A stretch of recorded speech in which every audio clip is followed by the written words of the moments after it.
እናንተ ሲምፕል ፕሬዘንትን ከፕሬዘንት ኮንቲኒየስ መለየት እያቃተን ግን እስከ መቼ ነው የምንቀጥለው? he flies or he flying ሲምፕል or continuous?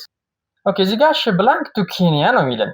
ሶ እዚህ ውስጥ መግባት ያለበት ፍላይ ነው ፍላይንግ ነው ፍላይስ ነው ወይስ ፍላይስ ነው? ለመሆኑ ቴንሱ ምን አይነት ነው? ሲምፕል ፕሬዘንት ነው። ለምን? ከሺ ቀጥሎ ኢዝ አም አር ወይ ደግሞ ቨርብ ቱ ቢ የለም። እንዲሁም ምርጫዎች ውስጥም ምንም አይነት ቨርብ ቱ ቢ የለም።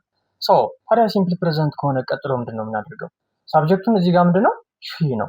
ሳብጀክታችን ሺ ከሆነ ደግሞ ቨርብ ኤስ ነው የሚወስደው። ስለዚህ መልሳችን ዲ ፍላይስ ይሆናል ማለት ነው። በዋይ አልቆ ከዋይ በፊት ያለው ኮንሶናንት ከሆነ ዋይን አጥፍታችሁ አይ ኤስ ጨምሩ ስለሚል። ኦኬ እዚህ ጋርስ እዚህ ጋር መሆን ያለበት ማለት ነው ፍላይ ነው ፍላይንግ ነው ፍላይስ ነው ወይስ ፍሊው ነው መሆን ያለበት? ኦኬ ቴንሱ ምንድነው? ኮንቲኒየስ ነው። ዋይ? ምክንያቱም እዚህ ጋር ሂ ብሎ ኢዝ ይላል ቨርብ ቱ ቢ ያለን። ሶ ኢዝ አም አር ካለ ቀጥሎ ምንድነው? አይኤንጂ ነው የምንጨምረው። ሶ እሳችን ቢ ፍላይንግ ይሆናል ማለት ነው። ለምን? ኢዝ አም አር ካለ አድ አይኤንጂ ማለት ኮንቲኒየስ ነው። ሙሉን ቪዲዮ ዩቲዩብ ላይ @toptutorial29 ብላችሁ ማየት ትችላላችሁ። እዛው ብሪፍ አድርጌ ሰርቼላችኋለሁ። ይጠቅማል ብላችሁ ለምታስቡት ሰው ሼር አድርጉለት። እንዲሰራላችሁ የምትፈልጉት ኮርስ ካለ ደግሞ ኮሜንት ላይ አሳውቁኝ። መልካም ቀን።